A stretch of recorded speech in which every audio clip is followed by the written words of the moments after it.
Hamburgo, 1942. 300 hombres suben a unos camiones antes del amanecer. No son soldados de las SS. No llevan calaveras en la gorra.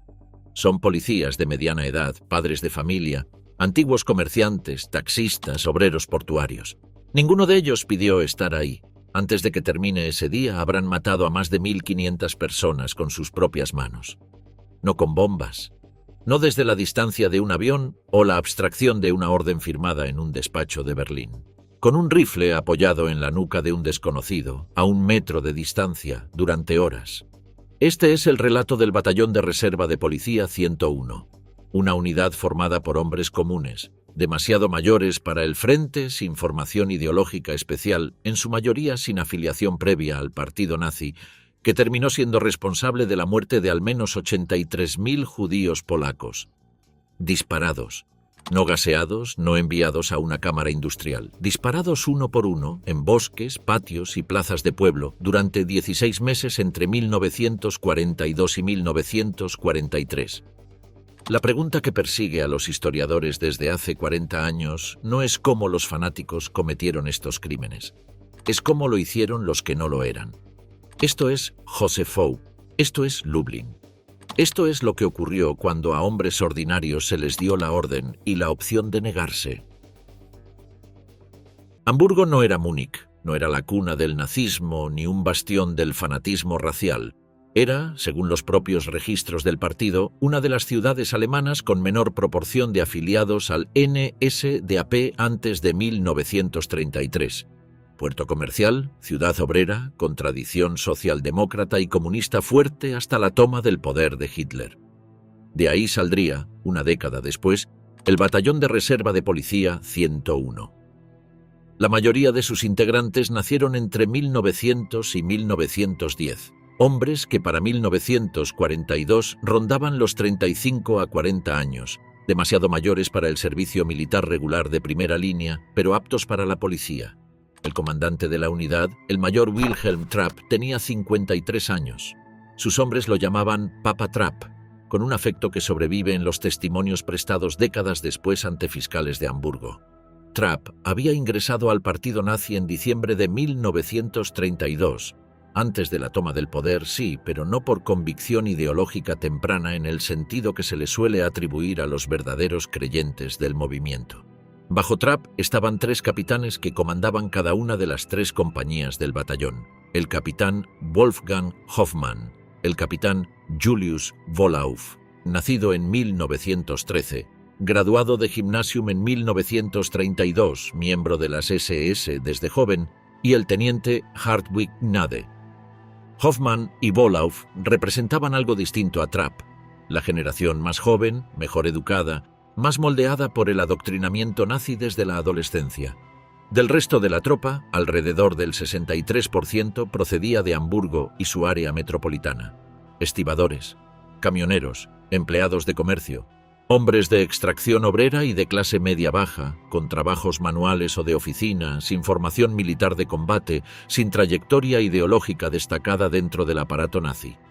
Muchos se habían afiliado al partido o a sus organizaciones por conveniencia profesional, no por convicción. Esto no es un detalle menor, es el centro de todo lo que vendrá después. Porque cuando los investigadores de la Fiscalía de Hamburgo reconstruyeron, entre los años 60 y 80, la historia del Batallón 101 a partir de más de 210 testimonios de policías sobrevivientes, no encontraron una unidad de fanáticos seleccionados. Encontraron una sección transversal de la sociedad alemana de mediana edad, y aún así, ese batallón mató a decenas de miles de personas. Para entender lo que ocurriría en Józefów, hay que entender primero el terreno donde el Batallón 101 fue desplegado, el distrito de Lublin, en el gobierno general de la Polonia ocupada. El territorio polaco bajo control alemán había sido dividido administrativamente en distritos: Cracovia, Lublin, Radom y Varsovia, a los que se sumaría después Galitzia. En Lublin, el hombre con poder absoluto sobre la cuestión judía era Odilo Globoknik, líder de las SS y la policía del distrito, una figura que había sido expulsado previamente de su cargo como jefe del partido en Austria por corrupción y que encontró en Lublin la oportunidad de reconstruir su posición ante Himmler con una lealtad fanática. A mediados de 1941, mientras la invasión a la Unión Soviética avanzaba, Himmler confió a Globoknik la intención de Hitler de exterminar también a los judíos de Europa. No solo de los territorios soviéticos recién ocupados, de todo el continente, y le asignó la tarea logística más importante de ese plan, la Operación Reinhardt, el exterminio sistemático de los judíos del gobierno general. El problema de Globoknik era simple y brutal, tenía un objetivo monumental y casi ningún recurso humano propio para ejecutarlo. En el distrito de Lublin vivían casi 300.000 judíos, en todo el gobierno general varios millones. Y Globoknik no contaba con un ejército de verdugos especializados. Contaba con campos de exterminio en construcción, Belzec y después Sobibor y Treblinka, y con un puñado de oficiales de las SS administrando ese proceso. Para resolver el déficit de mano de obra recurrió a varias fuentes. Una de ellas eran los llamados Traubniki Männer, auxiliares reclutados entre prisioneros de guerra soviéticos, muchos de origen ucraniano, entrenados en el campo de Traubniki, a unos 30 kilómetros de Lublin, para tareas de vigilancia y ejecución en los campos. La otra fuente, la que nos concierne, era la policía alemana del orden, la Ordnungspolizei, y específicamente los batallones de reserva enviados desde el Reich para reforzar el control del territorio ocupado. Esa policía local, sumada a la policía de seguridad con sus 4 oficinas regionales en el distrito, constituía la mayor reserva de mano de obra disponible para Globoknik y la usó sin reparos. El batallón 101 llegó a esa estructura en junio de 1942 sin haber sido informado todavía de cuál sería su función real. El batallón no había nacido para matar, su historia previa lo confirma. Formado originalmente con base en Hamburgo, fue uno de los batallones iniciales adscritos a las fuerzas alemanas durante la campaña de Polonia y posteriormente cumplió funciones de ocupación en el Warthegau, una de las 4 regiones de Polonia occidental anexadas al Reich. En mayo de 1941 regresó a Hamburgo y fue, según describen los registros, prácticamente disuelto en sus funciones de combate, dedicado a tareas de vigilancia y orden dentro de la ciudad. Una de esas tareas, ya en el otoño de 1941, fue la deportación de judíos de la propia Hamburgo. 4 transportes salieron de la ciudad con destino a Łódź, Minsk y Riga. El 18 de noviembre de 1941, un convoy con 600 judíos hamburgueses y 500 de Bremen partió hacia Minsk. El 4 de diciembre, otro tren con 808 judíos salió de Hamburgo hacia Riga. El punto de concentración para esas deportaciones no era un lugar oculto, era visible para la ciudad. A los judíos se les dijo que serían reasentados y que recibirían tierras de cultivo. Se les permitió llevar equipaje, que después era confiscado y quedaba en el tren. Algunos de los policías que participaron en esa escolta llegarían a la conclusión, según sus propios testimonios posteriores, de que los judíos hamburgueses habían sido fusilados al llegar a destino, igual que los de Minsk.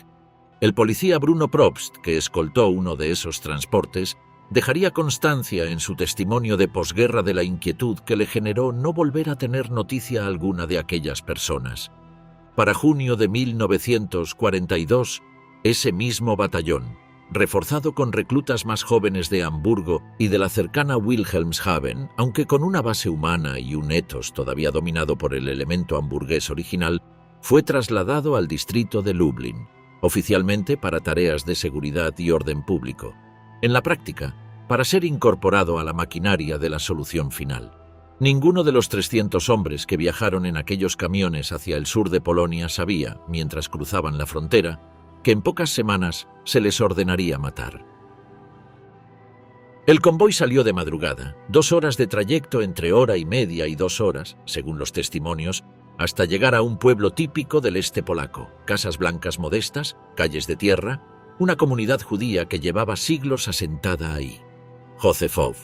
El batallón se detuvo a las afueras y entonces el mayor Trapp reunió a sus hombres. Lo que ocurrió en los minutos siguientes quedó grabado en la memoria de decenas de policías que, 20 y 30 años después, lo describirían con un detalle inusual para hechos tan lejanos en el tiempo. Trapp pálido, Trapp con la voz quebrada, Trapp con lágrimas visibles mientras hablaba. Les explicó la orden. En el pueblo había 1.800 judíos. Las mujeres, los niños y los ancianos debían ser fusilados de inmediato. Los hombres en edad de trabajar serían separados y enviados a un campo de trabajo. Mencionó, según el recuerdo de uno de los policías presentes, que había judíos en Józefov relacionados con los partisanos, una justificación que ninguno de los testimonios posteriores pudo sostener con hechos concretos. Mencionó también el boicot judío contra Alemania, un argumento de propaganda ya viejo para 1942, y entonces hizo algo que ningún otro oficial al mando de una masacre de este tipo, documentado hasta ese punto, había hecho. Ofreció a los hombres mayores del batallón la posibilidad de no participar. Quien no se sintiera capaz de llevar a cabo la tarea podía dar un paso al frente y sería reasignado a otras funciones. De 300 hombres reunidos esa mañana, solo una docena dio ese paso. Los demás, 280 hombres, sin entrenamiento previo en ejecuciones masivas, sin presión disciplinaria explícita que les impidiera negarse, sin amenaza documentada de castigo por rechazar la orden, se quedaron. Esa mañana el batallón 101 mató a unos 1.500 judíos en Józefov, a tiros en el bosque cercano al pueblo, familia por familia, durante horas. Józefov dejaría una marca permanente en la psicología colectiva de la unidad. Fue la primera vez, y a partir de ahí, cada masacre posterior sería, según el patrón que documentarían después los historiadores, un poco más fácil que la anterior. No existe un manual para matar a 1.500 personas en una mañana. El batallón 101 tuvo que inventarlo sobre la marcha, en el bosque de Józefov, mientras ocurría. El método que adoptaron fue simple, brutal y terriblemente impreciso al principio. A cada policía se le asignaba una víctima. La víctima caminaba, o era empujada, hasta un punto del bosque marcado de antemano. Se le ordenaba tenderse boca abajo o arrodillarse. El policía colocaba el cañón del fusil contra la nuca, a la altura indicada, y disparaba. El problema apareció casi de inmediato. Ningún disparo era idéntico al anterior. Algunos hombres, con el pulso descontrolado, erraban el ángulo. Las heridas resultantes no mataban en el acto. Producían agonías visibles, audibles, que prolongaban el horror tanto para la víctima como para el verdugo. Para resolverlo, los oficiales introdujeron una guía macabra, el uso de la bayoneta fija como punto de referencia. Se instruyó a los hombres a apoyar la punta de la bayoneta sobre la columna vertebral, justo encima de los omóplatos, y a partir de ese punto fijo, dirigir el cañón hacia la base del cráneo. Era, en términos literales, una técnica de precisión aplicada al asesinato en masa. Tampoco funcionó del todo. Uno de los policías, en su testimonio posterior ante la Fiscalía de Hamburgo, describiría el resultado de uno de sus disparos con una precisión que ningún guionista necesitaría inventar. Amartilló su carabina, disparó por la parte posterior de la cabeza del hombre que tenía delante y la parte trasera del cráneo se desprendió por completo mientras la masa encefálica salía proyectada sobre su propio uniforme. A mediodía, muchos de los hombres llevaban el frente y los costados del uniforme cubiertos de sangre y fragmentos de tejido cerebral. El olor, mezcla de pólvora, sangre fresca y el calor húmedo de julio sobre cuerpos recién muertos, se volvió, según varios testimonios, insoportable antes de que pasaran las primeras horas. Algunos hombres pidieron ser relevados a mitad de la jornada. Algunos lo consiguieron, la mayoría no lo pidió o no insistió cuando se les negó. El propio Trapp, durante el transcurso de la masacre, fue visto llorando en una de las casas del pueblo, repitiendo a quien quisiera escucharlo que aquello era una orden terrible. Lloraba, y la masacre continuó de todos modos. Para cuando el último grupo de víctimas fue ejecutado, ya entrada la tarde, el batallón 101 había completado su primera operación de exterminio directo. No habían sido entrenados para esto. No existía hasta ese día un solo antecedente personal de violencia de esa escala en la biografía de la mayoría de esos hombres. Lo que vendría después demostraría algo todavía más inquietante. La segunda vez resultaría más fácil que la primera. Si Józefov fue el primer paso, Łomázy fue la confirmación de que ese paso no tendría retorno. A finales de agosto de 1942, los 1.700 judíos concentrados en el pueblo de Łomázy, procedentes también de comunidades más pequeñas de los alrededores, se convirtieron en el objetivo de la siguiente operación conjunta del batallón. El teniente Hartwig Neid, al mando de la segunda compañía, recibió la orden por teléfono y movilizó a sus hombres durante la noche para llegar al pueblo en la madrugada. Lo que distingue a Łomoty de Józefów no es solo la cifra, es el grado de degradación moral con que se ejecutó. A los judíos, hombres, mujeres, niños, se les obligó a sentarse y esperar durante horas mientras se organizaba la logística del fusilamiento. Un grupo de 60 hombres jóvenes fue separado para cavar las fosas en el bosque cercano. Mientras tanto, los policías hicieron una pausa. Uno de los testigos recordaría después haber visto cómo, junto con la comida, los hombres sacaban también botellas de vodka. Gnede, según múltiples testimonios coincidentes, terminó la jornada completamente ebrio. No era un hecho aislado. El teniente venía degenerando en Polonia hacia un comportamiento cada vez más errático, y lo que se exhibió en Łomoty no fue una anomalía puntual, sino la culminación de un patrón que sus propios hombres ya conocían. El otoño anterior, Gnade había sometido a sus subordinados a exhibiciones de crueldad gratuita. En el bosque de Łomoty, mientras esperaba el desarrollo de la matanza, buscó entretenerse a costa del sufrimiento ajeno. Los traunikis, los auxiliares de origen ucraniano y soviético entrenados en el campo cercano, varios de ellos también ebrios, colaboraron en la ejecución. Cada hombre debía disparar al menos una vez, de nuevo usando la bayoneta como guía de puntería. Cuando un judío que intentaba huir corrió hacia el grupo de policías en lugar de alejarse de ellos, el oficial al mando no hizo ningún esfuerzo por evitar el disparo. La orden se cumplió sin matices. Hay un detalle que separa moralmente Łomoty de Józefów más allá de la embriaguez y la crueldad de Gnade. En Józefów, varios policías que no soportaron seguir disparando lograron, de manera más o menos discreta, escabullirse del bosque y evitar continuar. En Łomoty, esa salida silenciosa ya no estuvo disponible de la misma manera. La estructura de mando, reforzada por la experiencia previa, dejó menos resquicios para la negativa pasiva. La masacre de Łomoty, la segunda operación de 4 cifras del batallón, terminó con un saldo similar al de Józefów, y para la segunda compañía, con la ayuda de los traunikis, representó un punto sin retorno en la familiarización con el acto de matar.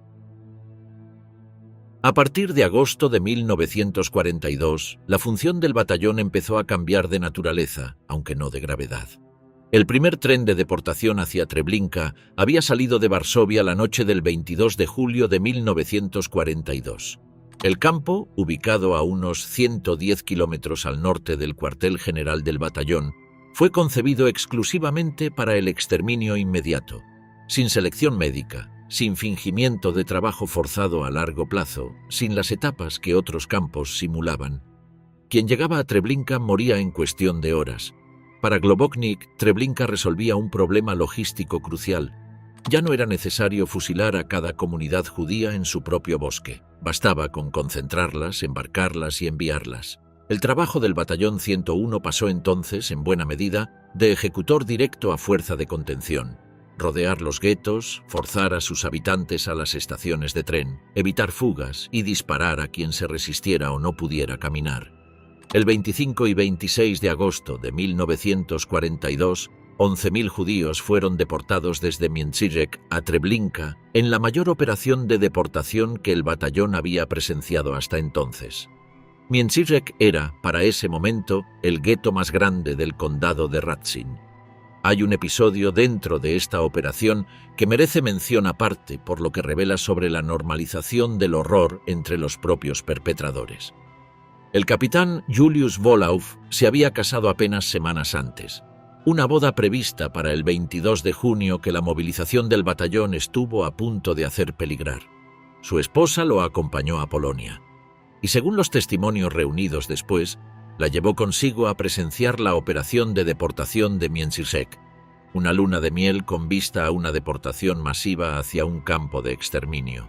Ningún adjetivo agrega nada a ese hecho.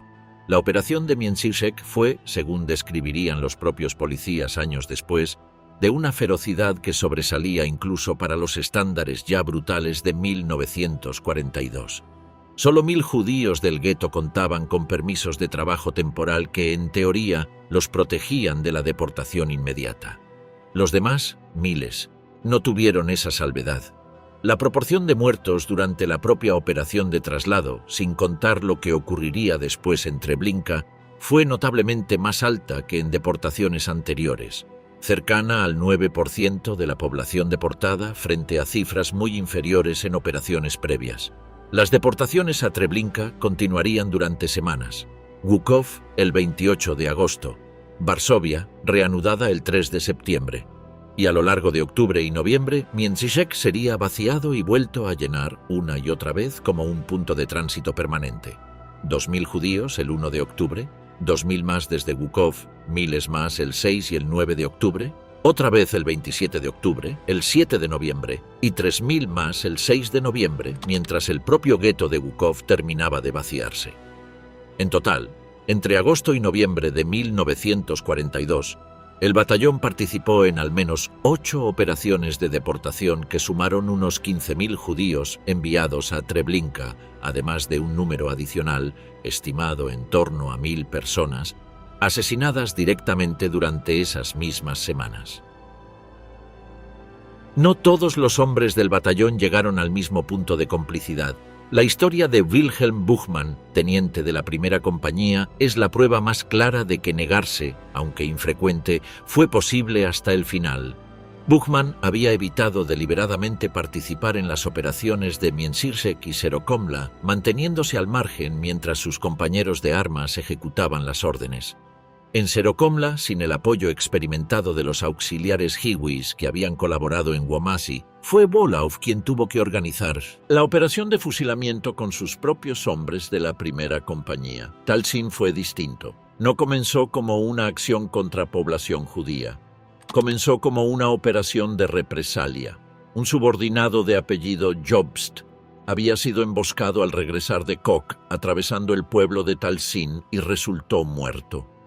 El oficial al mando decidió que, en represalia, se fusilaría tanto a polacos de Talsin como a judíos del gueto de Koch, una distinción cínica entre quienes consideraban responsables directos del ataque y quienes simplemente carecían de medios de subsistencia suficientes, la categoría con la que la burocracia nazi clasificaba a buena parte de la población judía condenada. A su regreso, toda la primera compañía fue obligada a presenciar el cuerpo de Jobst antes de proceder. Para Buchmann, Talsin fue el límite. Esa misma tarde, según consta en los testimonios recogidos décadas después, comunicó su decisión de no participar más en este tipo de operaciones. No fue el primero del batallón en negarse a una orden puntual. Ya en Józefów, una docena de hombres se habían apartado.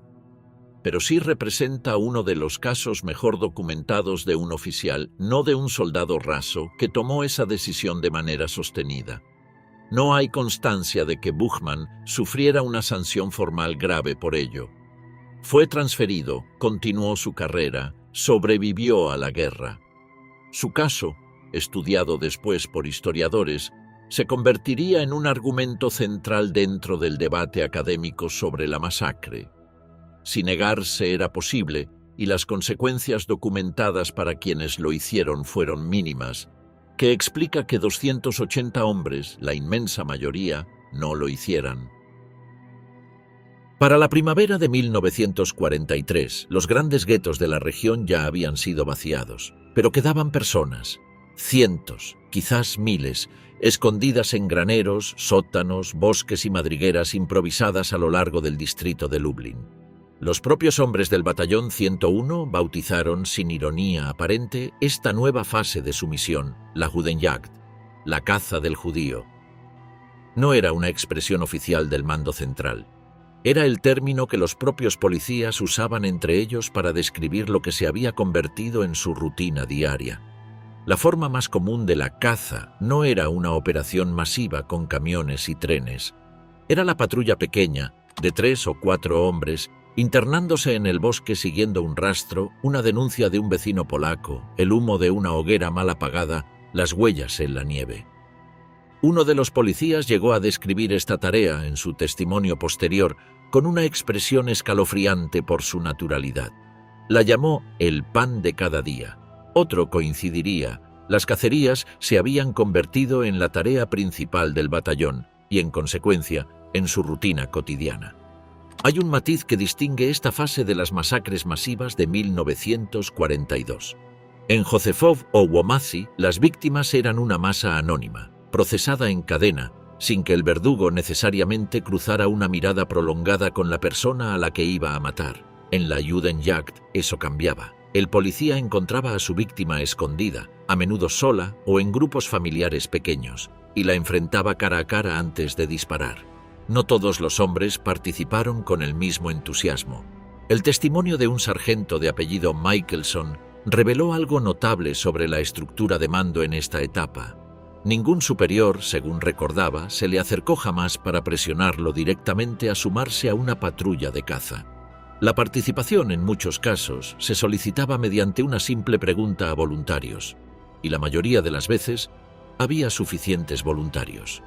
Hubo, sin embargo, hombres que optaron sistemáticamente por mantenerse al margen de la Judenjagd, aunque sí participaran en otras tareas del batallón. Y hubo otros, como el policía de apellido Hopner, que se convirtieron en algunos de los practicantes más entusiastas de esta nueva fase de exterminio, buscando activamente oportunidades para sumarse a las patrullas.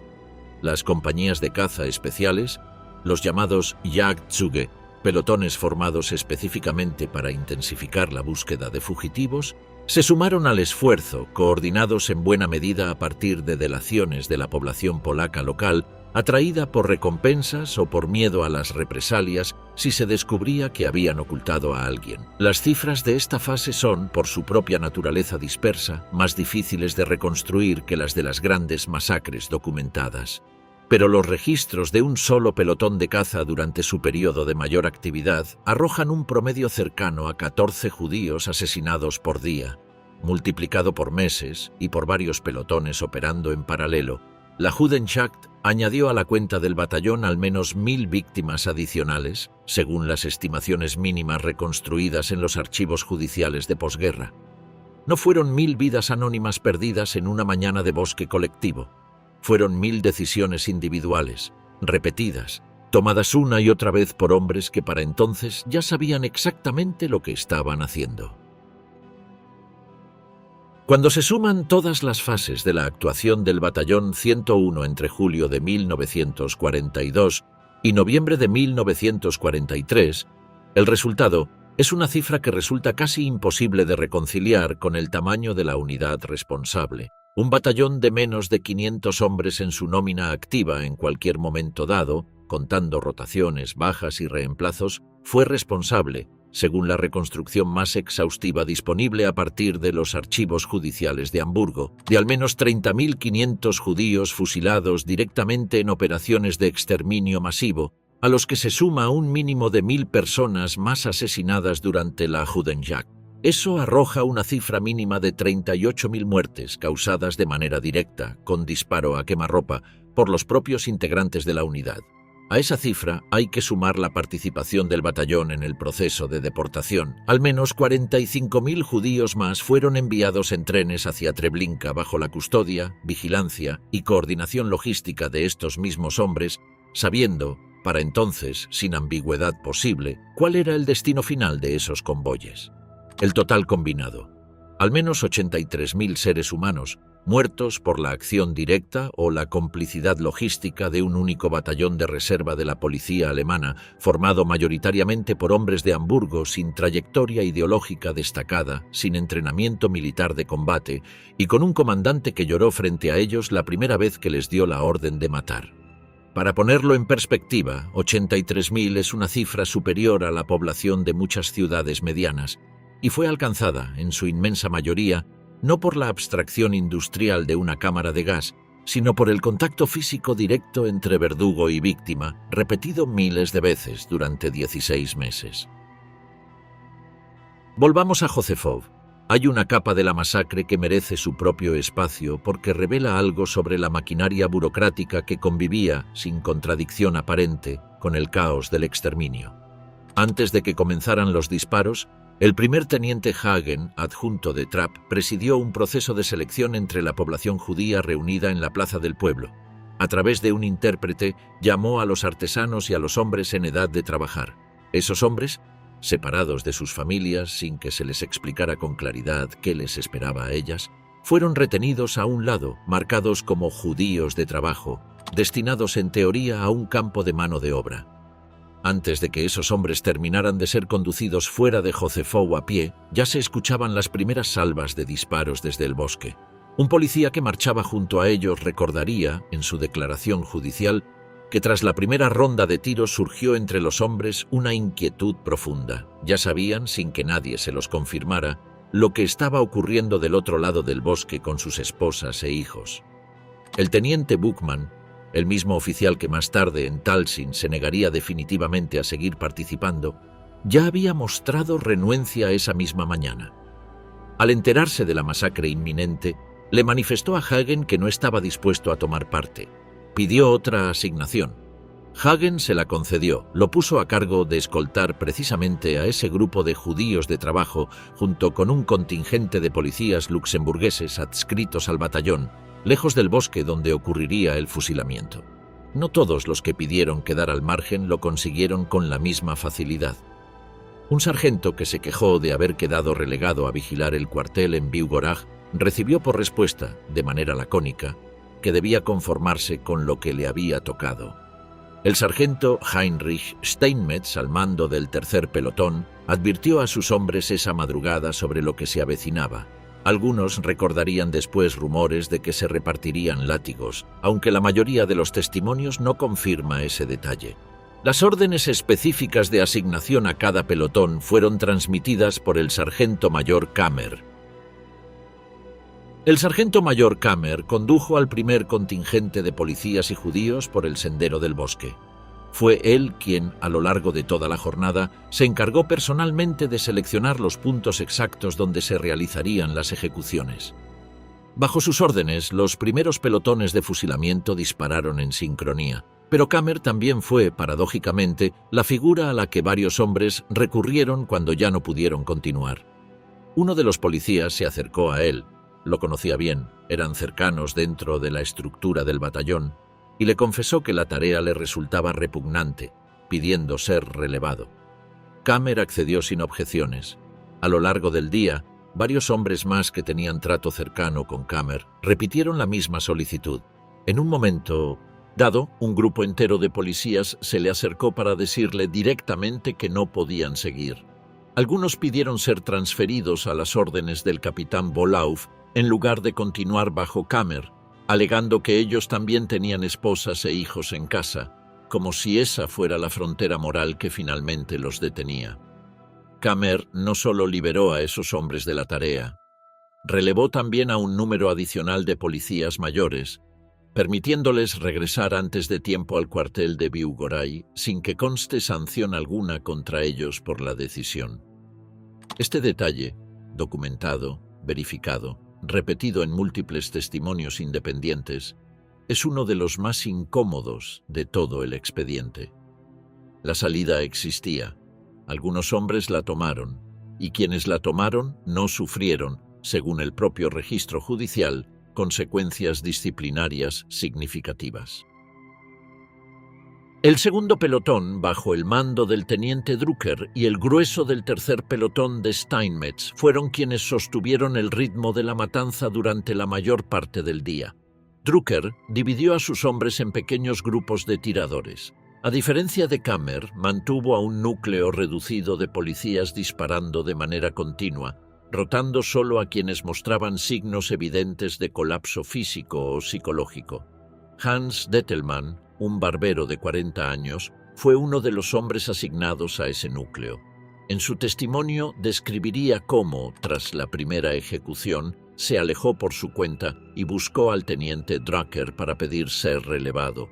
Le dijo que tenía una naturaleza muy débil para esa tarea. Drucker lo dejó ir. Georg Kageler, un sastre de 37 años, llegó hasta la primera ronda completa antes de acercarse al jefe de su grupo y declarar que seguía enfermo, solicitando también su liberación de la tarea. Se le concedió. No todos lograron procesar lo ocurrido de manera tan directa. El sargento Tony Bentheim observó cómo, a medida que avanzaba la jornada, los hombres salían del bosque cubiertos de sangre, fragmentos de hueso y tejido cerebral adheridos a la ropa. Uno de los disparos descritos con mayor crudeza en el expediente judicial detalla cómo, al ejecutar a una mujer, parte del cráneo quedó expuesto y fragmentos de huesos salieron proyectados directamente contra el rostro del sargento Steinmetz, que se encontraba cerca supervisando la operación. Fueron Drucker y Steinmetz quienes permanecieron en el bosque disparando hasta el final de la jornada, cuando ya el resto de sus compañeros, agotados o liberados de la tarea, habían comenzado a replegarse hacia los camiones. Cuando el batallón regresó esa noche al cuartel de Vieux-Gorage, el ambiente, según describirían múltiples testimonios, era de un abatimiento generalizado. Trapp pidió a sus hombres que no hablaran de lo ocurrido, pero el silencio no se sostuvo. Esa misma noche, varios policías, incapaces de procesar lo vivido, dispararon sus armas contra el techo de los barracones en un gesto que los investigadores de posguerra interpretarían como una descarga de tensión incontrolable, más que como un acto de indisciplina. Ni la clasificación oficial ni el recuento administrativo registraron jamás de manera sistemática la ropa y los objetos de valor confiscados a las víctimas de Joseph Aube. La improvisación de aquella primera masacre se notaba hasta en su contabilidad. Para entender por qué Womasi fue distinta de Joseph Aube, hace falta detenerse en el origen de los hombres que la SS sumó a la operación. Los Hiwis, abreviatura de Hilfswillige, voluntarios auxiliares. La estructura encargada de reclutarlos y entrenarlos estaba bajo el mando de Streibel, oficial responsable de recorrer los campos de prisioneros de guerra soviéticos en busca de candidatos. De esos campos, donde las condiciones de vida eran tan extremas que la sola supervivencia dependía a menudo de aceptar cualquier salida ofrecida por los captores, se reclutaron auxiliares ucranianos, letones y lituanos sometidos a un proceso de selección y entrenamiento en el campo de Trauniki, a poca distancia de Lublin. Llamarlos voluntarios es, en el mejor de los casos, impreciso. Muchos de estos hombres eligieron el entrenamiento como verdugos auxiliares frente a la alternativa, casi segura, de morir de hambre o enfermedad en los campos de prisioneros soviéticos, donde la tasa de mortalidad alcanzó niveles catastróficos durante el invierno de 1941 y 1942. En Womasi fue precisamente un contingente de 50 Hiwis de Trauniki, llegado al pueblo bajo el mando de un oficial alemán de las SS, el que asumió buena parte del trabajo de fusilamiento directo, mientras los judíos del pueblo eran obligados a cavar su propia fosa en el bosque cercano. Lo que ocurrió en esa fosa de Womasi es, según el propio expediente judicial, uno de los episodios más difíciles de leer de toda la historia del batallón. La marcha hacia el bosque, descrita por el sargento Bentheim como extremadamente lenta, con el grupo deteniéndose una y otra vez, terminó con los judíos de Womasi separados por sexos en 3 áreas de concentración, donde se les ordenó desnudarse por completo. Policías designados para la tarea recogían la ropa y los objetos de valor, advirtiendo a las víctimas de que cualquier intento de ocultar pertenencias sería castigado. Antes de ser conducidos a la fosa, a los hombres se les obligó a arrastrarse desnudos por el terreno previo a la zanja. Un detalle de humillación deliberada, no funcional, documentado por varios testigos de manera independiente, mientras el sargento mayor Kammer mismo supervisaba ese tramo final del recorrido. Los Hiwis comenzaron a disparar a los judíos en la entrada de la fosa. El resultado fue un atasco macabro. Los primeros cuerpos abatidos bloquearon el acceso, obligando a los siguientes grupos a pisar y trepar sobre los cadáveres para ser empujados hacia el interior de la zanja, donde los Hiwis, ya posicionados sobre los muros de tierra de la fosa, continuaban disparando desde arriba. A medida que la fosa se llenaba, el agua subterránea, mezclada ya con sangre, comenzó a aflorar desde el fondo. Los propios Hiwis, muchos con la botella de licor todavía en la mano, tuvieron que sortear el riesgo constante de resbalar y caer dentro de la fosa mientras disparaban desde el borde. Uno de ellos, según el testimonio de un sargento alemán presente, llegó a caer literalmente dentro de la zanja junto a los cuerpos, y continuó disparando desde esa posición, como si la distinción entre verdugo y fosa común ya no importara. Con el correr de las horas, los Hiwis, cada vez más ebrios, comenzaron a caer uno tras otro en un estupor de borrachera que interrumpió por completo el ritmo de la ejecución. Fue entonces cuando el oficial de las SS presente, exasperado, gritó una orden a los propios policías alemanes que su turno había llegado y que debían tomar el relevo de los Hiwis incapacitados. Los tenientes Drucker y Scheer reunieron a sus suboficiales y transmitieron la instrucción, pero los sargentos alemanes rechazaron el método improvisado de los Hiwis: disparar desde el borde hacia el interior de la fosa sobre cuerpos que, según describiría el sargento Hergert, ya no yacían sino que literalmente flotaban en el agua sanguinolenta acumulada en el fondo. En su lugar, organizaron el resto del fusilamiento de manera distinta. Los judíos restantes eran obligados a tenderse en filas a los costados de la fosa, y los policías disparaban desde el lado opuesto, sobre la fila tendida frente a ellos.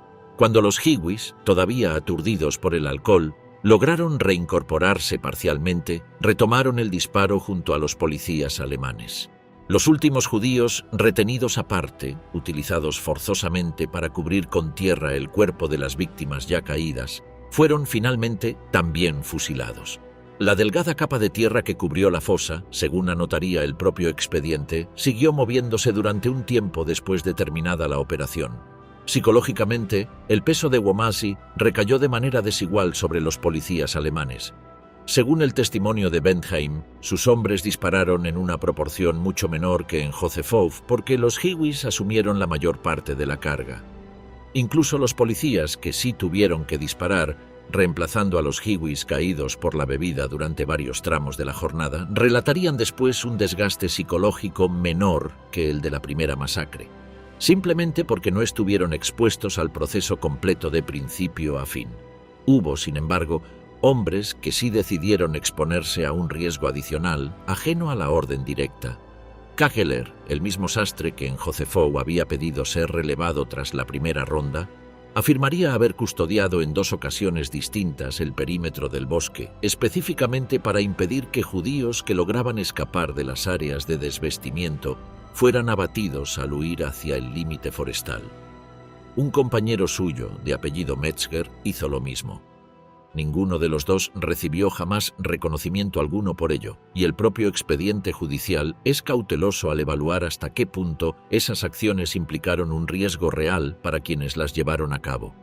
Pero quedan registradas, como un contrapunto mínimo y aislado dentro de un día que en términos generales no tuvo paliativos morales. Cuando le llegó el turno a la primera compañía, en Serokomla, las condiciones fueron radicalmente distintas a las de Womasi. No había Hiwis disponibles esta vez. El capitán Wolow tuvo que organizar la operación íntegramente con sus propios hombres, sin el colchón de los auxiliares de Trauniki que habían absorbido la mayor parte de la violencia directa en la masacre anterior. Eso significó que la primera compañía, que hasta ese momento había tenido una exposición más limitada a la ejecución directa comparada con la segunda compañía de Gneid, se enfrentó en Serokomla a la misma carga psicológica completa que la segunda compañía había experimentado en Josefov, sin el atajo de delegar el disparo a un tercero, sin la dilución que ofrecía un contingente externo de verdugos. Es precisamente en este contexto donde se entiende mejor la decisión posterior de Buchmann en Talsin. No fue un hombre que rechazara la violencia desde el primer día por una convicción moral inquebrantable y aislada del contexto. Fue un oficial que, expuesto de manera creciente a la intensidad sin filtro de estas operaciones, primero evitando Międzyrzec, después Serokomla, y finalmente enfrentado al cuerpo de un compañero asesinado en Talsin como detonante de una represalia colectiva, llegó a un punto de quiebre identificable, documentado y hasta donde permite reconstruir el expediente, sostenido en el tiempo. Para entender por qué el título de este relato habla de 2 millones de víctimas, hay que salir del distrito de Lublin y mirar la institución completa que hizo posible lo ocurrido ahí. La Ordnungspolizei, la Policía del Orden, conocida por sus siglas como ORPO. La ORPO nació de un proceso institucional que se remonta a los intentos fallidos de la República de Weimar por construir una fuerza policial unificada. Bajo el régimen nazi, esa estructura quedó bajo el mando de Kurt Daluege, mientras la policía política y de investigación criminal, la temida Gestapo dirigida por Reinhard Heydrich, operaba en paralelo, bajo un mando separado pero coordinado. Para 1938, Daluege ya tenía bajo su jurisdicción a más de 62.000 policías. Con la inminencia de la guerra, la institución se expandió de forma acelerada. A los jóvenes voluntarios se les eximía del servicio militar regular para incorporarlos a la ORPO, y a partir de 1939 se autorizó el reclutamiento de 91.500 reservistas adicionales, hombres mayores, fuera ya de la edad ideal para el combate de primera línea. Para mediados de 1940, la Policía del Orden alcanzaba un total de 244.500 efectivos. De esa masa de hombres reclutados por necesidad administrativa más que por convicción ideológica, se formaron cientos de batallones de aproximadamente 500 efectivos cada uno, distribuidos por toda la Europa ocupada. En Noruega, en los Países Bajos y, de manera abrumadora, en el territorio polaco anexado y administrado como gobierno general. Para finales de 1942, la fuerza total de la ORPO desplegada en el gobierno general alcanzaba ya los 15.186 hombres. El Batallón 101 no fue una excepción dentro de ese sistema. Fue una unidad más entre decenas, formada con el mismo perfil demográfico y sometida a la misma cadena de mando dual que terminaría convirtiendo a la policía alemana ordinaria en uno de los instrumentos más letales del exterminio. Antes de que la maquinaria de exterminio llegara a Polonia con la fuerza vista en Józefów, la Policía del Orden ya había ensayado su papel asesino en el frente oriental, durante la invasión a la Unión Soviética en el verano de 1941. 3 compañías del Batallón de Policía del Orden número 9 fueron distribuidas directamente entre 3 de los 4 Einsatzgruppen, los grupos móviles de exterminio de las SS responsables de las masacres masivas en territorio soviético. A esa cifra se sumarían, con el correr de los meses, otros 5.500 policías del orden adicionales, reforzando a los apenas 500 hombres inicialmente asignados a esas unidades. El 27 de junio de 1941, en Białystok, la Policía del Orden protagonizó una de sus primeras masacres documentadas de población judía. Pocas semanas después, en Minsk, el 1 de septiembre, otra operación de fusilamiento masivo se desarrolló bajo la coordinación directa de Erich von Dembach-Zelewski y el propio Kurt Daluege, quien había viajado personalmente a la región para revisar a las tropas en presencia de Heinrich Himmler. En su discurso ante los batallones reunidos en Białystok, Daluege fue explícito. Subrayó que la Policía del Orden podía y debía cumplir un papel activo en la represión, sin las restricciones que algunos comandantes habían intentado invocar después de la guerra como coartada. La investigación histórica posterior desmontaría, con base documental sólida, el principal argumento de defensa esgrimido por la cúpula de la ORPO en los juicios de posguerra: la afirmación de que Daluege habría pactado con Himmler mantener a la Policía del Orden al margen de las masacres directas. Los hechos muestran exactamente lo contrario. La masacre de Minsk del 1 de septiembre ocurrió inmediatamente después de que Daluege se reuniera ahí mismo con Bach-Zelewski. No hay indicio de que Daluege prohibiera la participación de sus hombres en el exterminio. Hay, en cambio, evidencia clara de que la incitó. A partir del otoño de 1941, la participación directa de la Policía del Orden en los fusilamientos masivos en territorio soviético se redujo en frecuencia, salvo excepciones notables como la masacre extensa de judíos en Crimea, pero esa reducción no significó el fin de su rol en el exterminio. Significó un cambio de función, de verdugo directo a institución logística, con la creciente incorporación de auxiliares reclutados entre la población local, ucranianos, letones, lituanos, bajo mando de la propia ORPO. Cuando la fase de exterminio masivo en territorio soviético comenzó a perder intensidad hacia finales de 1941, Daluege asumió una nueva tarea, igual de letal, aunque menos visible: la organización logística de las deportaciones masivas del Reich y de los territorios ocupados hacia los campos de exterminio del Este. El acuerdo de división del trabajo entre Daluege y Heydrich fue simple. La Policía del Orden custodiaría los trenes de deportación, mientras la Policía de Seguridad se encargaba de la organización administrativa de cada convoy. Esto significó que, a partir de 1942, miles de policías del orden en toda Europa pasaron a cumplir de manera rutinaria la función de escoltas armados de convoyes que transportaban a comunidades judías enteras hacia su exterminio. Existe documentación extraordinariamente detallada de este proceso. Un informe de viaje correspondiente a un convoy salido de la estación vienesa de Aspang-Bahnhof hacia Sobibor, en junio de 1942, registra con precisión casi administrativa cada etapa del trayecto.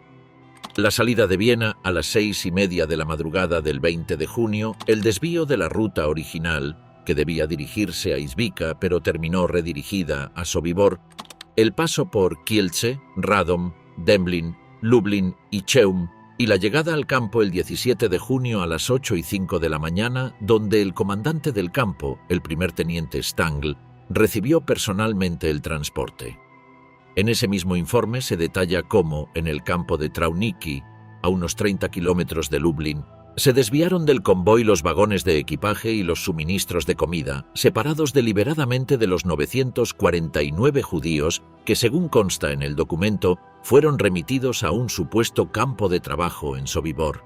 La selección para trabajo, el equipaje, los suministros, ninguno de esos elementos acompañó realmente a las víctimas hasta su destino final.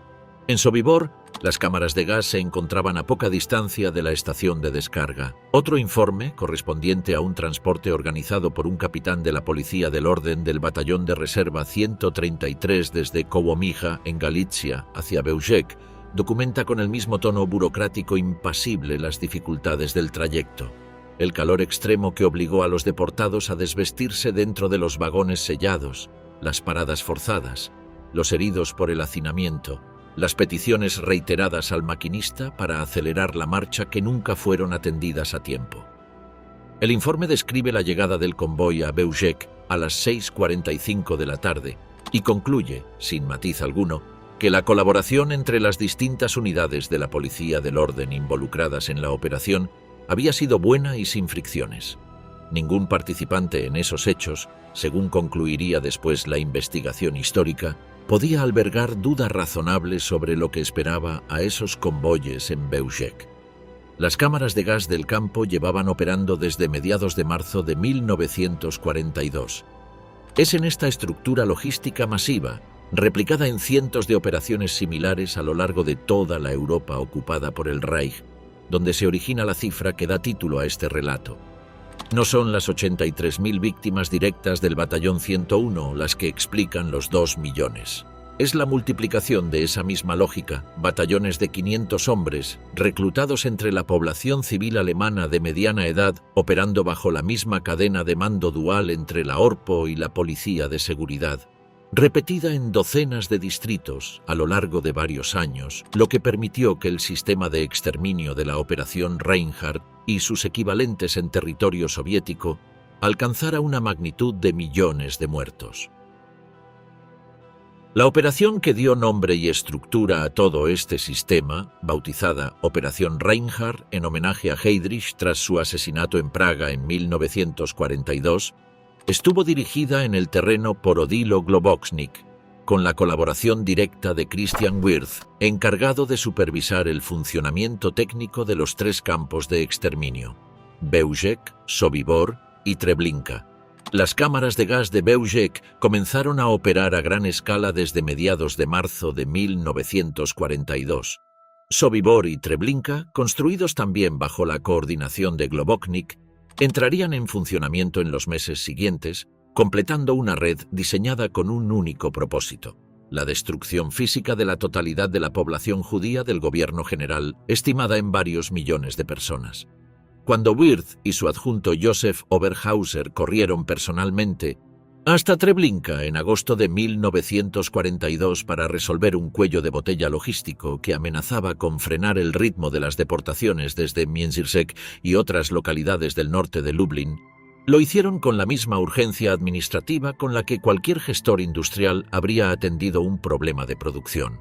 Esa es, quizás, la dimensión más perturbadora de toda la Operación Reinhardt: la conversión del asesinato masivo en un problema de eficiencia logística resuelto con reuniones, informes y ajustes de cronograma. El propio Batallón 101 fue, dentro de este entramado, una pieza relativamente pequeña. Pero la lógica que lo gobernaba, hombres ordinarios, reclutados sin selección ideológica especial, operando bajo presión de conformidad de grupo y bajo una cadena de mando que normalizaba el exterminio como tarea rutinaria, se replicó, con variaciones locales, en cada uno de los distritos donde la Operación Reinhardt desplegó su maquinaria. Esa repetición, multiplicada por toda la geografía del gobierno general y combinada con el aporte de la policía del orden a las masacres del Frente Oriental Soviético, es lo que explica por qué el saldo final de este sistema, en su conjunto, asciende a cifras que rondan y superan los 2 millones de víctimas. Hubo un invierno de relativa calma entre finales de 1942 y la primavera de 1943. No por clemencia, por cálculo. El 28 de octubre de 1942, el jefe superior de las SS y la policía para el gobierno general, Wilhelm Kruger, autorizó que 8 guetos judíos continuaran existiendo en el distrito de Lublin. 4 de ellos, Łukov, Międzyrzec, Parchev y Końskowola, caían dentro de la zona de seguridad operada por el Batallón 101. Muchos judíos que habían huido a los bosques durante las deportaciones de octubre y noviembre, enfrentados al hambre, al frío y al riesgo constante de ser delatados por campesinos polacos, regresaron por su propia voluntad a esos guetos reinstaurados. En al menos una ocasión documentada fueron los excrementos congelados sobre la nieve, junto a un pajar, los que delataron un escondite judío a las patrullas de búsqueda. El cálculo de muchas familias era simple. Sobrevivir dentro del gueto parecía más probable que sobrevivir como presa perseguida en el bosque durante un invierno polaco. Ese cálculo resultó equivocado. En diciembre, el administrador SS del gueto de Łukov, Josef Burger, ordenó fusilar entre 500 y 600 personas solo para reducir la población del gueto a un número administrativamente manejable. En Międzyrzec, 500 trabajadores judíos de una fábrica de cepillos, que se habían librado de la deportación de otoño por su valor productivo, fueron enviados al campo de trabajo de Trauniki el 30 de diciembre de 1942. La noche siguiente, en la víspera de Año Nuevo, agentes de la Policía de Seguridad de la vecina Biała Podlaska llegaron ebrios al gueto y comenzaron a disparar contra los judíos restantes por diversión, hasta que la propia Policía de Seguridad local tuvo que intervenir para expulsarlos. La calma duró 4 meses. La noche del 1 de mayo de 1943, la segunda compañía rodeó de nuevo el gueto de Międzyrzec, reforzada otra vez por un contingente de Trauniki. Los policías calcularon entre 700 y 1000 deportados en esa operación, aunque uno de ellos admitiría después haber escuchado la cifra de 3000. Un testigo judío la situaría entre 4000 y 5000. Fueron registrados y despojados de sus pertenencias en los mismos barracones de desvestimiento que el teniente Gneide había utilizado meses antes y embutidos en vagones con tal densidad que las puertas apenas podían cerrarse. Algunos fueron enviados al campo de trabajo de Majdanek, la mayoría a las cámaras de gas de Treblinka. El 26 de mayo, una sexta acción envió otros 1000 judíos a Majdanek. Para entonces, solo quedaban 200. Los últimos 170 fueron fusilados por la Policía de Seguridad el 17 de julio de 1943 en una séptima acción final que dejó a Międzyrzec oficialmente declarado libre de judíos. Para entonces, la composición del batallón 101 ya no era la de Josefov. Los hombres nacidos antes de 1898 habían sido repatriados a Alemania durante el invierno. Un grupo bajo el mando del teniente Brandt fue desviado hacia Zamość, al sur del distrito, para participar en la expulsión de población polaca dentro del proyecto de colonización germana de Himmler y Globoknik.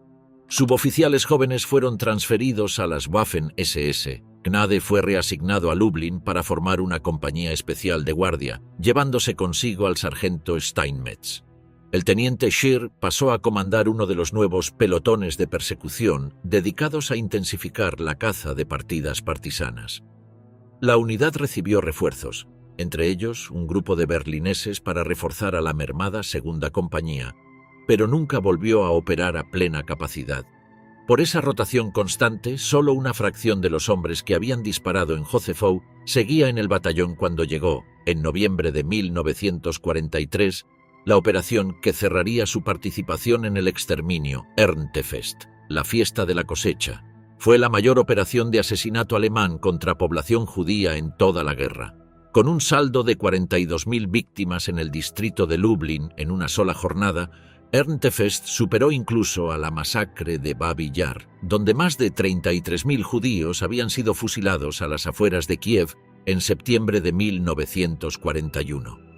Solo la matanza rumana de más de 50.000 judíos de Odessa, en octubre de 1941, registra una cifra superior en un solo episodio dentro de toda la historia del Holocausto. El origen de Erntefest está en un cálculo de Himmler. Durante 1942, autoridades militares e industriales se habían quejado repetidamente de la pérdida de mano de obra judía esencial para el esfuerzo bélico cada vez que se ordenaba una deportación. Himmler, que consideraba esas quejas un pretexto, había cedido parcialmente. Permitiría conservar a ciertos trabajadores judíos siempre que quedaran alojados en campos y guetos bajo control total de las SS. Era una concesión temporal, no una promesa. Como el propio Himmler diría, también esos judíos desaparecerían algún día conforme al deseo del Führer. Para el otoño de 1943, dos certezas se habían impuesto sobre Himmler. La primera, que los judíos de trabajo tendrían que morir también, si su misión debía considerarse completa. La segunda, que la resistencia judía armada, ya manifestada en el levantamiento del gueto de Varsovia en abril, en Treblinka en julio, en Białystok en agosto y en Sobibor en octubre, hacía cada vez más riesgoso liquidar los campos de trabajo de manera gradual. Solo una operación masiva y simultánea podía garantizar el efecto sorpresa necesario para evitar una nueva revuelta. Las trincheras se cavaron con semanas de antelación a las afueras de Majdanek, Trauniki y Poniatowa, con 3 metros de profundidad y entre 1,5 y 3 metros de ancho. Su trazado en zigzag, el mismo patrón usado en las defensas antiaéreas, sirvió como coartada ante quienes pudieran preguntar para qué se cavaban. La noche del 2 de noviembre, el nuevo jefe de las SS y la policía en Lublin, Jakob Sporrenberg, sucesor de Globoknik, tras un viaje de consulta a Cracovia con su superior Kruger, reunió en Lublin a los comandantes de todas las fuerzas movilizadas, unidades de las Waffen-SS de Cracovia y Varsovia, el Regimiento de Policía 22, el propio Regimiento de Policía 25 de Lublin, del que formaba parte el Batallón 101, y la Policía de Seguridad local junto a los comandantes de los 3 campos. La sala estaba llena. Sporrenberg dio las instrucciones a partir de una carpeta especial que había traído de Cracovia. La operación comenzaría al día siguiente, al amanecer.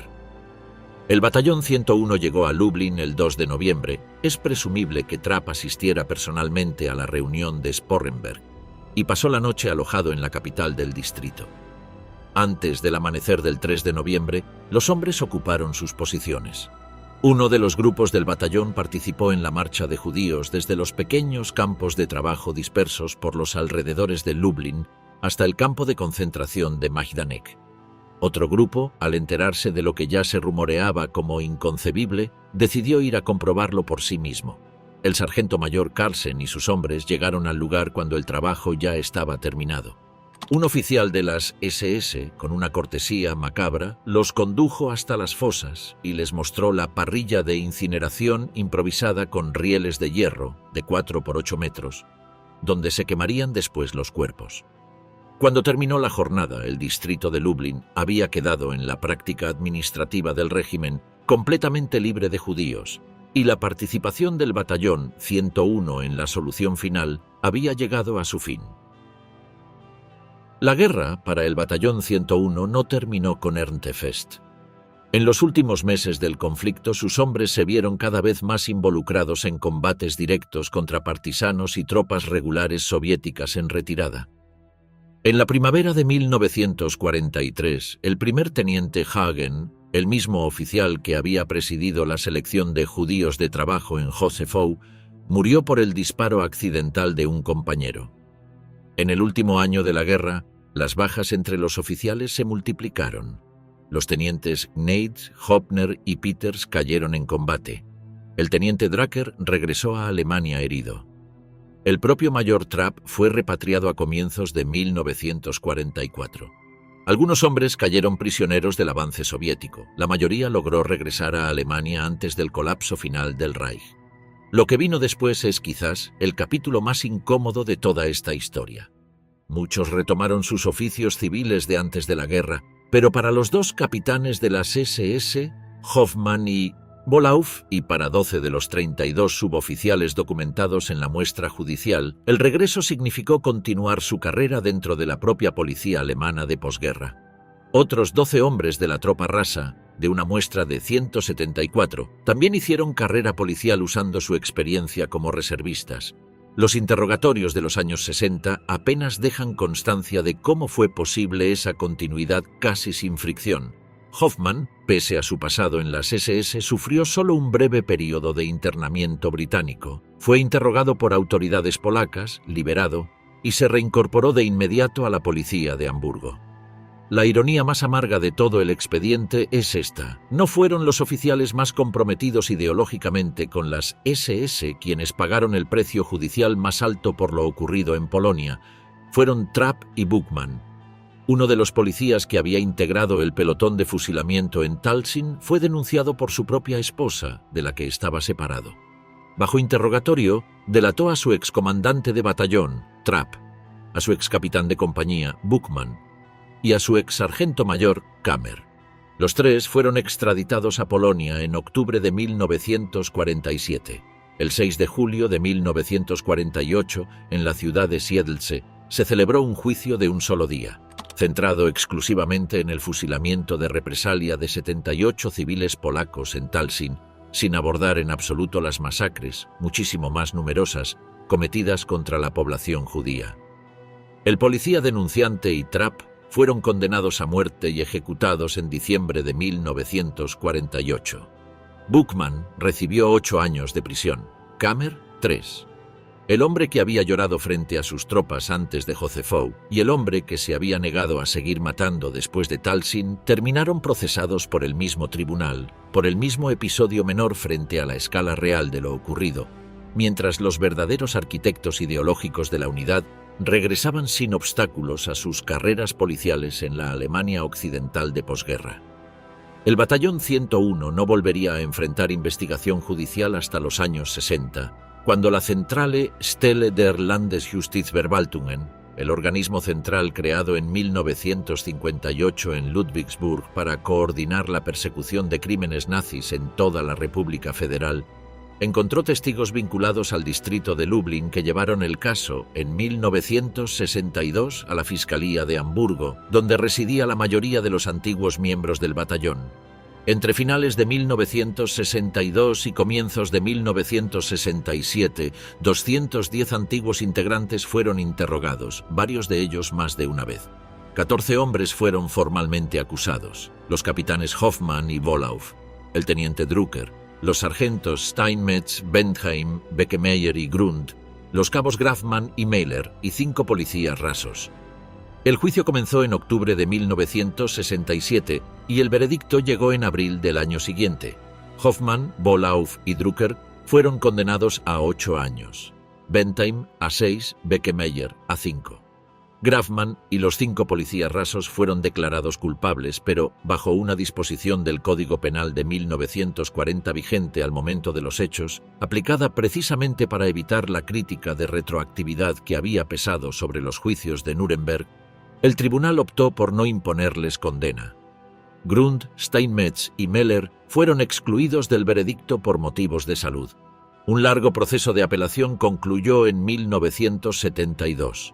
Se mantuvieron las condenas de Bentheim y Beckemeyer, pero también sin pena efectiva. La de Hoffmann se redujo a 4 años, la de Drucker a 3,5. La Fiscalía, incapaz de lograr condenas efectivas contra más de 3 acusados en el juicio original, terminó retirando los cargos pendientes contra el resto.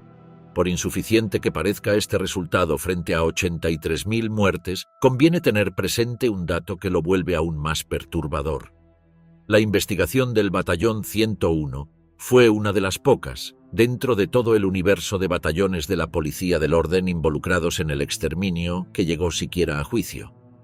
La inmensa mayoría de esas investigaciones nunca produjo una sola acusación formal. No hay una fosa común en Josefou que lleve hoy un monumento a la altura de lo ocurrido aquella mañana de julio de 1942. El bosque sigue ahí. Los pinos crecieron de nuevo sobre la tierra que durante años, según los propios testigos, no dejó de moverse. Lo que queda, en cambio, es un archivo. 210 interrogatorios conservados en Hamburgo que documentan con un detalle clínico inusual no solo lo que 83.000 personas sufrieron, sino lo que 280 hombres comunes decidieron hacer cuando se les dio explícitamente la opción de no hacerlo. La pregunta que ese archivo plantea no tiene una respuesta cómoda. No fue el fanatismo lo que llenó esas fosas. Fue algo más cercano, más difícil de aislar en un laboratorio o en un tribunal. El miedo a parecer débil frente a los compañeros, la inercia de seguir una orden ya empezada, la facilidad con que la segunda matanza resulta menos costosa que la primera. Wilhelm Trapp murió fusilado en Polonia, no por las decenas de miles de judíos a los que ordenó matar, sino por 78 polacos fusilados en represalia. Julius Wolauf, que llevó a su esposa a presenciar una deportación como si fuera parte de su luna de miel, cumplió 8 años de condena, después reducidos. La mayoría de los 280 hombres que se quedaron en Josefou aquella mañana nunca pisó un tribunal. Esa desproporción entre el crimen y la consecuencia es también parte de la historia que este batallón dejó, y es, quizás, la parte que con más fuerza interpela a quien la conoce hoy.